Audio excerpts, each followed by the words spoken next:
Hello friends, কেমন আছেন সবাই? সাইকো ফ্যাক্ট 2.0 আপনাদেরকে স্বাগতম।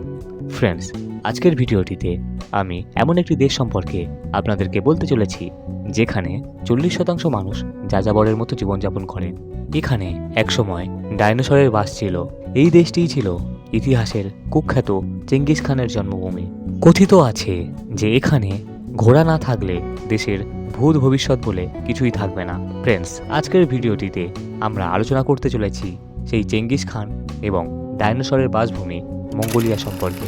তো চলুন ভিডিওটি শুরু করা যাক। পূর্ব এশিয়ার স্থলবেষ্টিত সবচেয়ে ছোট একটি দেশ হলো মঙ্গোলিয়া। বর্তমানে এই দেশের জনসংখ্যা মাত্র 33 লক্ষ।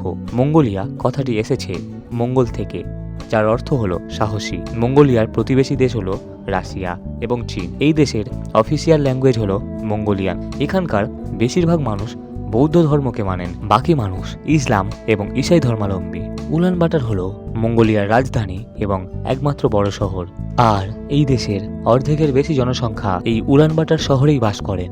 এটি হলো দুনিয়ার সবচেয়ে শীতলতম রাজধানী। এখানকার তাপমাত্রা 0 থেকে 1 ডিগ্রি সেলসিয়াসের মধ্যে থাকে। আজ যে জায়গাটি আমরা মঙ্গোলিয়া হিসাবে জানি সেটি আসলে মঙ্গোলিয়া ছিলই না, এটি মঙ্গোলিয়ার বাইরের অংশ। আসলে মঙ্গোলিয়ার যে মুখ্য অংশ ছিল সেটি বর্তমানে চীনের দখলে। মঙ্গোলিয়া চীনের থেকে নিজের অংশটি ফেরত পেতে চায়, কিন্তু ছোট দেশ হওয়ার কারণে চীন তাদের কথা গ্রাহ্যই করে না। ফ্রেন্ডস, আপনি ইতিহাসের পাতায় চেঙ্গিস খানের নাম তো পড়েইছেন।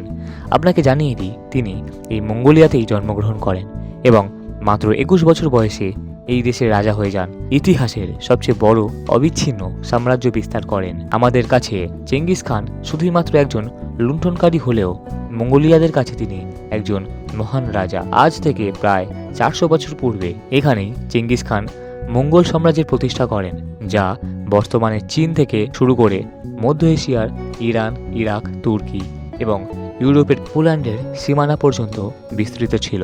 বলা হয় যে ঘোড়া ছাড়া মঙ্গোলিয়াতে ভবিষ্যৎ সম্পর্কে ভাবাই যায় না।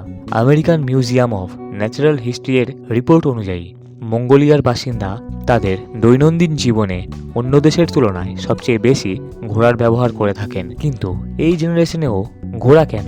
এর মুখ্য কারণ হলো চেঙ্গিস খান। তিনি ঘোড়াতে চেপেই দুনিয়ার 22% জায়গা নিজের আধিপত্য বিস্তার করেছিলেন। আর তখন থেকেই এখানকার লোক শুধুমাত্র দৈনন্দিন জীবনেই নয়, যুদ্ধের ময়দানেও ঘোড়া ব্যবহার করে আসছেন। মঙ্গোলিয়া হলো দুনিয়ার সবচেয়ে এডুকেটেড কান্ট্রিগুলির মধ্যে একটি।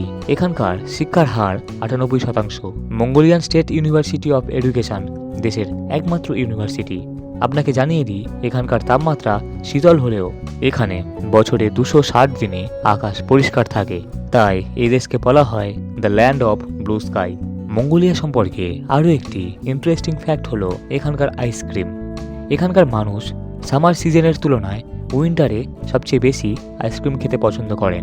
আপনাকে আরও জানিয়ে দিই, এই আইসক্রিম প্রথম এই দেশের হর্সম্যানরাই আবিষ্কার করেছিলেন। মঙ্গোলিয়াতে 40% মানুষ যাযাবর। এরা জন্মগতই যাযাবর। আসলে এদের না আছে ঘর, না কোনো ঠিকানা। এখানে আজও বহু সম্প্রদায় তাঁবুতে বসবাস করেন, যাকে ইয়ার্স বলা হয়।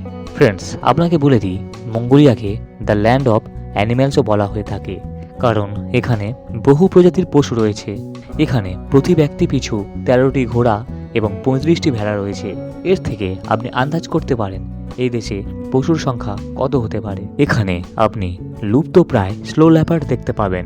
দুনিয়ার 60% স্লো ল্যাপার্ড এখানেই দেখা যায়। বিজ্ঞানীদের মতে হাজার হাজার বছর আগে এটি ছিল ডাইনোসরদের বাসভূমি। মঙ্গোলিয়া হলো একমাত্র জায়গা যেখানে 2টি কুঁজওয়ালা উট দেখা যায়। এই দেশের ন্যাশনাল গেম হলো মঙ্গোলিয়ান রেসলিং।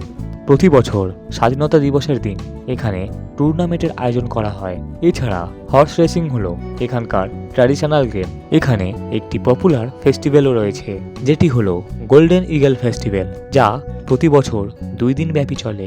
এখন আসা যাক এই দেশের খাবারের ব্যাপারে।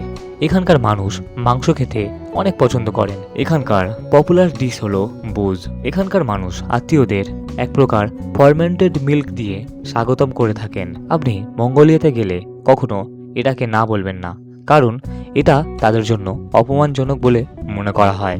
এশিয়ার বিখ্যাত গোবি মরুভূমি রয়েছে এই মঙ্গোলিয়াতে, আর এখান থেকেই পাওয়া গেছে ডাইনোসরের জীবাশ্ম। ফ্রেন্ডস, এই ছিল মঙ্গোলিয়া সম্পর্কে আজকের ভিডিওটি কেমন লাগলো অবশ্যই কমেন্টে জানাবেন। ভালো লাগলে লাইক এবং শেয়ার করে দেবেন, এবং এরকমই ইন্টারেস্টিং ভিডিও পেতে চ্যানেলটিকে অবশ্যই সাবস্ক্রাইব করে দেবেন।